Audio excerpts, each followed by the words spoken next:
everybody and welcome back to my YouTube channel. My name is Jess and today we're sat on the floor with a TBR trolley, bookshelves in the background and my reading journal next to me. It means only one thing. It is time for a April reading wrap up. I started out the month of April super strong and I read or finished reading The Rose Bargain by Sasha Payton Smith. I loved this and I still think about this story now. I'm very excited for the second book. I believe it's just come out. I do definitely need to buy it.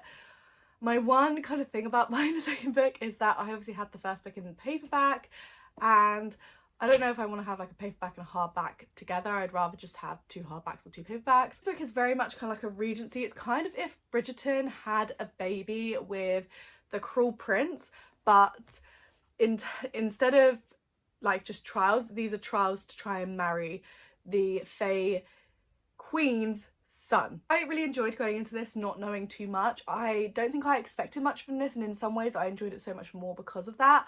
I ended up rating it a 4.5 stars. See, the way that this world works is that we have the humans in London specifically. It's set in definitely Regency London kind of era in 1848. Really enjoyed the presentation of London. I thought it was so lovely, like in the terms of like the courting world and the seasons. And we are joining this family as a new season is starting. And their last daughter, the youngest daughter, is Lady Ivy Benton, and she is joining the season and she is hoping to make her family rich basically and really make sure that they're well off because her sister before her had her season prior and there were complications with her season. So she's trying to save her family by making her, so when she makes her deal with the Queen, she wants it to be something that is going to be beneficial to her family. Now in this book, the Fae are cruel, they're mean, they're twisted. I loved it. The portrayal of them was just incredible. I really enjoyed it. And the way that this kind of world works and the politics works is that the Fae Queen came to England and she was shut out of the Fae realm and she now rules over the elite. Women come to her to make a deal with her supposedly rotting heart that is going to benefit their family or their season in exchange for something of value. A good example of this is one of the girls asked for a prettier element of their face and they now can't, they can only turn right, they can never turn left again. So that's been a really interesting part of the story, and I just love how kind of stupid and pointless the deals seem to be. And we follow our main character as she steps into the season and she tries to make this kind of bargain with the Queen, and that's kind of where the story starts. It's such a good story. I think the pacing in this is just spot on. It's got gorgeous pacing. It's really easy to follow. I really liked the elements of romance that we saw. There was so much to enjoy about this story, and honestly, the ending had my jaw on the floor. This is one I haven't stopped thinking about since I've read it. It may even end up becoming a 4.75 or 5-star read later on in the future. It was just so much fun. Then the next thing that I did is I went on a bit of a binge of a series, which to be honest I'm glad that I did because this is a series that's been on top of my physical TBR trolley. Not for very long, but I had already read part of the series before, I believe, so it's a series that was on the top of my TBR trolley and it's really helped to clear a lot of space on my physical TBR. Not only that, it's also a series that I knew I would probably read quite quickly, even though they're quite thick books. So I went through and I finished the last of the Four Horsemen series by Laura Thalassa. Now I started this series again last month, I believe, and I read the first book. These are just really easy books to read. I would definitely suggest not reading them back to back because they actually are quite repetitive in their nature of the story. However, they were still intriguing. They were a little bit on the darker side, but they were also just really well written. I don't know, I really like Laura Thalassa's writing. I find her a really easy to read author. Now my ratings of these don't really show that I really like her as an author. I love these covers, by the way. Like, I just think these are gorgeous. I really like the new covers. Now my ratings might not be very high for these, and I think this is because these now have such a high standard to stand up to. Like, I'm comparing these to kind of romantasy and dark romance that I've adored, and they just don't fall into my favourites category. Please keep in mind that a 2.5 for me is just okay. Okay, that's the way my ratings work. A 2.5 is like, it was okay, it was good. And these are books that I would love to keep on my shelf because, again, they're rereadable. Like, they're rereadable, they're easy to read, they're not hard to read. I started off by reading War by Laura Thalassa. This is book 2 in the Four Horsemen series, and I ended up giving it 2.75 stars. I didn't hate this, I enjoyed it, and I did like the way that we kind of unravel from this sort of horseman. but he was a little bit like base level. I don't know, I didn't really obsess over him very much. And then we also had Famine that I read next, and I gave 2.5 stars. I can't particularly remember why this one's got a low rating. I think it's just mainly because of the way that he never kind of gives up his purpose. He still kind of doesn't see the point in humanity. So although he's got his wife and everybody with him, he still doesn't give in to humanity or see the goodness in humanity, even though they've literally given him a home. And I think I just got really annoyed by that. And then the last one, which was the most intriguing, and I think I really liked this one because it was so different to the others and it brought something new to the table. A 3.25 star rating, like that's pretty good. So yeah, those are the other three that I read. If you don't know, these books follow the Four Horsemen. They are a dark, spicy stories that follow each horseman as they find their love of their life who proves to them that humanity can be saved and is worth saving. And again, this kind of draws on why I didn't maybe like why I didn't like Famine the most, which is sad because I think I like Famine's cover the most. But I didn't like Famine's the most because he really didn't ever give up on his purpose, which makes me really confused. And I thought he was actually, to be honest with you, the most harmful of the Four Horsemen to their female counterparts, like a lot more brutal. And I don't know why, because in Death there is a lot of death, but they're both like not able to die, but for some reason his cruelty kind of stood out to me the most. Next 3 books, talking of binging on Kindle Unlimited, also all came from my Kindle. Now these could have been great pages that I could have read from my enormous physical TBR, which this is not all of it anymore. My hardbacks are all downstairs, as well as my special edition, so we no longer have the stacks up here. So I started off by reading Insatiable, and I really like this. This is the first book in the Edge of Darkness series. It was a dark romantasy. It was a dark fantasy. I enjoyed this one. It had a couple of shock factors for me, but I did enjoy it more so than I expected that I would. And I enjoyed the kind of storyline. It had a bit of like real life kind of pretension to it. However, this series did get darker and darker the further on you went. So the first book I ended up giving 3.5 stars to. I actually did enjoy it. It wasn't something that I've read before. It was good by dark romance standards for me, and this is a darker romance in my opinion. And then the series just kind of started getting a bit too dark for me. But you know when you are in a series and you feel like you've dedicated too much time to it that you're going to finish it? And it's not that I was hate reading it. I didn't hate the writing style. I didn't hate the story. It just got a bit too dark for me. Like the themes inside were a bit too dark for me.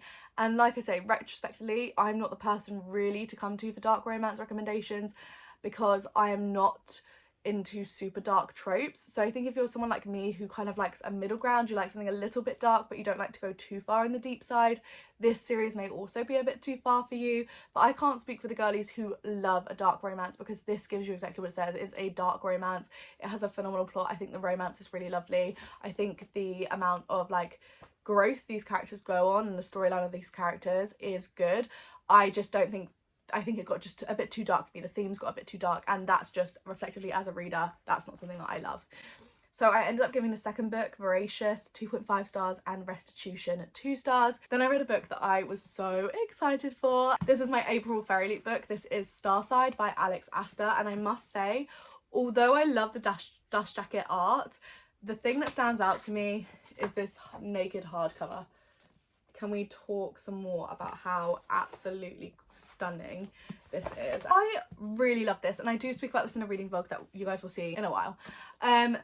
I really liked this. I really love Alex Aster's plotting and storytelling, but I just am not obsessed with her writing style. I feel like her writing style leaves something to be offered. Like, it's not very descriptive. It's quite like simple in terms of its like sentence choices, and that's not necessarily a bad thing, but I will say in some cases it pulled me out of the story. And then my only other complaint is that some things seemed a bit too convenient. But other than that, this is such a fun read, and although those are small issues to have with the book, in terms of the characters, I felt they were really, like, in terms of the 2 main characters, I felt like they got to be really fleshed out. I loved the super slow coming together of our 2 characters, and the ending like blew my brain away. I was like, what? Oh my gosh, I was not expecting that to happen. And I cannot wait for Stormside to come out, which I just saw on her Instagram that she's announced that it's going to come out in November of this year, which, what a fast turnaround. I am like shocked, and also now I'm so excited. Come on November and I will read Stormside. I may even reread Starside because I liked it that much. I really, really, really liked the story and the plot. I'm just not, I don't know if I'm the biggest fan of the writing style. But again, that's something that you can get used to. I can get used to as I read more Alex Aster stories. So she's definitely becoming one of those authors that I would like to try at least a bit of everything from. And I gave her 4.25 stars. I really liked her. The last book that I finished, and actually the one that I probably read for the longest like period of time, is Diabound. I'm really excited. They've just announced that they've got book 3 as well on the way, and we've also got Furybound coming out really, really soon. I've ordered the Fairy Loot special edition of that, so I'm probably not going to get my Furybound until later on. But I knew I wanted to read this one within this month because the next book was coming out sometime soon. And I have really mixed opinions of this. I feel like it was very slow to get to the point of the story, like to get to the part where you are in the synopsis. I felt like it was quite slow to get there.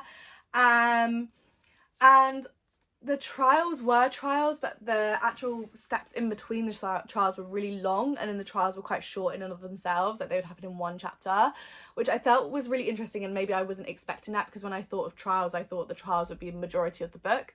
I really liked the slow building though of all of those characters. I feel like I know these characters so much better, and I know every like fleshed out character, so therefore when something happened to a character I would feel it more. I got maybe like 200 pages in or 250 pages in, and I had a bit of a prediction of what I thought was going to happen, and then I read most of it and I left the last 100 pages and I was still feeling like my prediction was absolutely correct, and I put it down to read Starside because I was buddy reading Starside with my best friend, and we were waiting for my Fairy Loot to come so that I could read with her. And the ending, what I thought was going to happen did, but also other things happened as well.